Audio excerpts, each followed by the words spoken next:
Nekada mi se čini da su najglasnije reči upravo one koje nikada nisu izgovorene.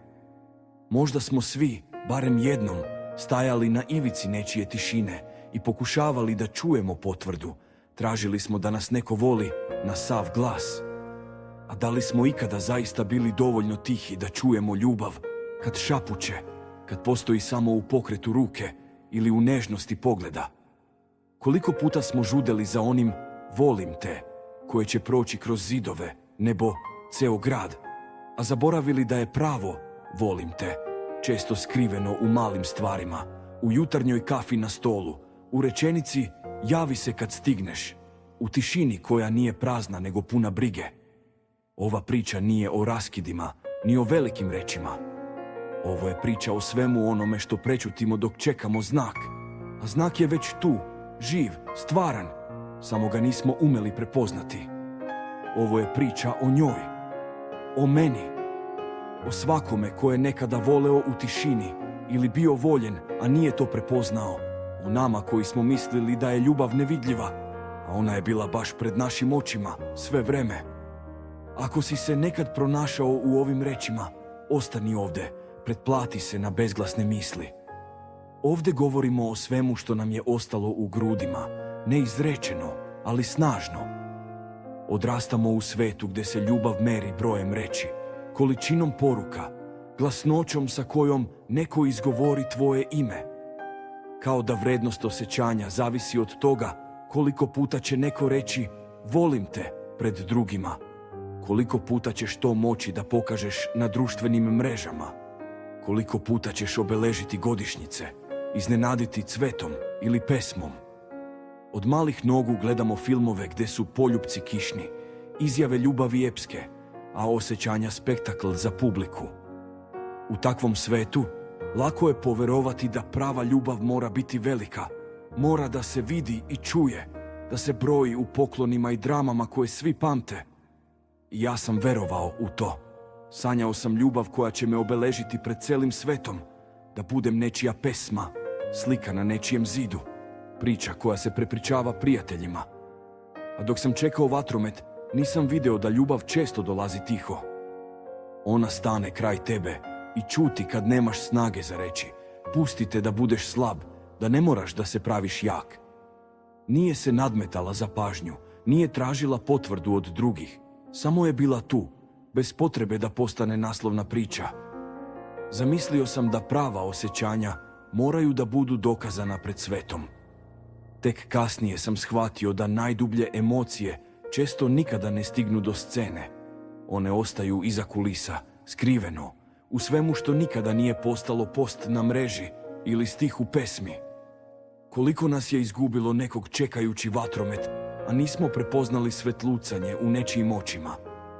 Koliko puta smo pustili da tihi, svakodnevni trenuci prođu, jer nismo umeli da ih čujemo, jer su bili previše obični. Možda je vreme da pitamo sebe, šta nas zaista greje, reči koje odzvanjaju ili tišina koja leči? Da li znamo da prepoznamo ljubav, čak i kada ne dolazi u pakovanju kakvo smo zamišljali? Kažu da se prava ljubav ne vidi na prvi pogled, ali možda je još tačnije, prava ljubav se često ne vidi uopšte. Sakriva se u svemu onome što ne upada u oči, u sitnicama koje lako uzimamo zdravo za gotovo. Ona je u ruci koja ti povuče kragnu kad nisi ni primetio. U šolji kafe koja te čeka pre nego što otvoriš oči. U poruci javi kad stigneš, iako nikada nije izgovoreno, bojim se da te izgubim. Ponekad je ljubav samo pogled, dug, tih, pun reči koje nikada ne stignu do usana. Ili način na koji neko odvoji vreme za tebe i kad ima 1000 drugih obaveza. Sjećam se sada kako je ona umela da ćuti kad sam ja bio umoran, kako nije tražila da objašnjavam osjećanja, nego je samo bila tu. U tom njenom prisustvu, bez potrebe da popuni tišinu, bilo je više razumevanja nego u svim razgovorima koje sam ikada vodio. Možda ljubav nije ono što ti neko obeća, već ono što ti da bez reči, bez uslova, bez buke. U malim svakodnevnim gestovima krije se svet.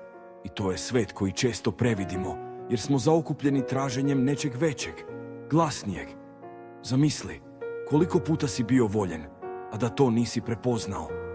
Koliko puta si mislio da ti neko ništa ne daje, a zapravo ti je davao sve, samo ne onako kako si ti očekivao. Ponekad ljubav nije u onome što se desi kad je sve savršeno, nego u tome kako neko ostane kad si ti nesavršen. Možda je ljubav i u rečenici idi polako, nemoj da žuriš, ili u tome kako ti neko ostavi omiljeni kolač na stolu, a ne traži zahvalnost. Možda je u zagrljaju koji traje malo duže nego što mora. Sada znam, ljubav je često tamo gdje nismo gledali i ona je uporna i kad je ne čujemo, ona nas pronalazi u svakom danu. Zato, ako si nekada doživeo tihe geste, napiši mi dole u komentarima koji mali znak pažnje ti je ostao u srcu najduže. Možda će tvoja priča pomoći nekome da prepozna svoju tihu ljubav.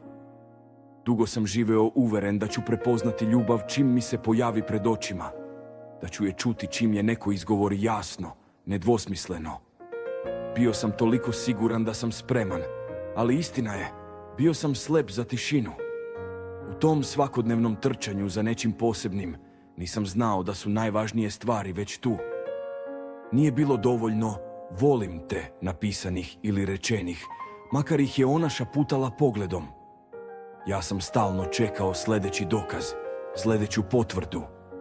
Bilo je dana kad sam došao kući umoran, a kafa je već bila topla, knjiga prebačena na stranu koju volim, svetlo prigušeno jer zna da me boli glava.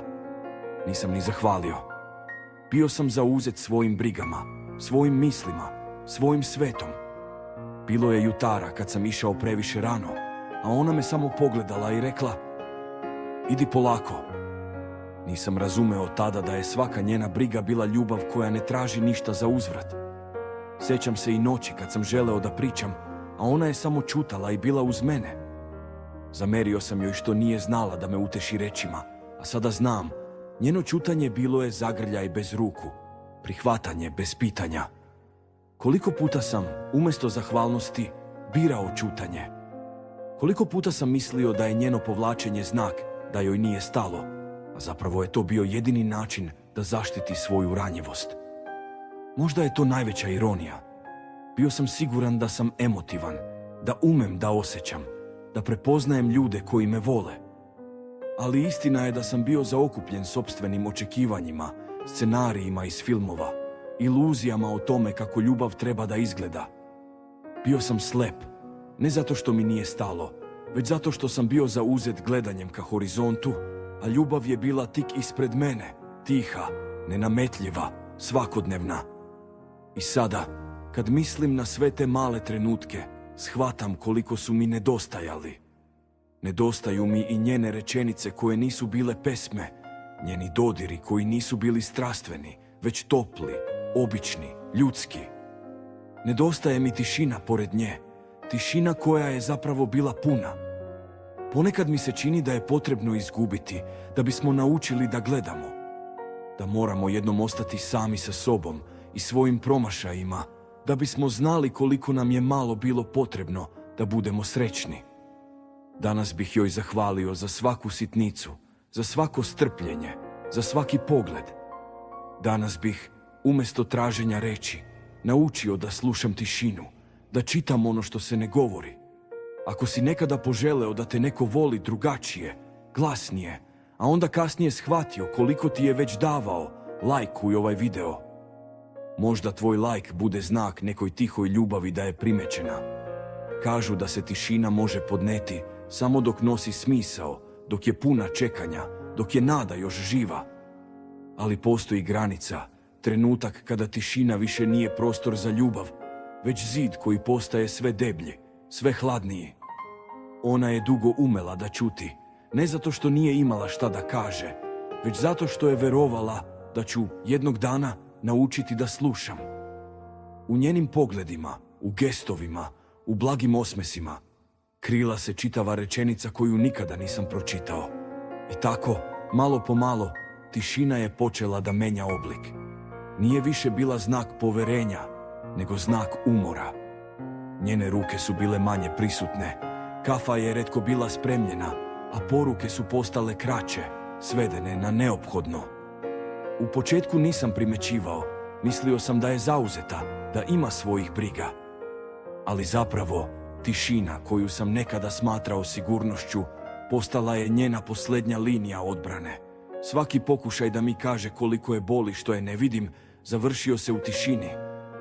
Više nije pokušavala da bude glasna u mom svetu.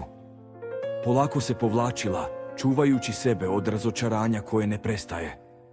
Sjećam se dana kad sam prvi put osjetio pravu prazninu. Bila je tu, ali nije više bila za mene. Njena blizina više nije grejala, tišina više nije prijala. Počeo sam da zapažam male znakove. Njen pogled kroz prozor umjesto u mene, večere koje su prolazile u tišini, rečenice koje su nestajale na pola.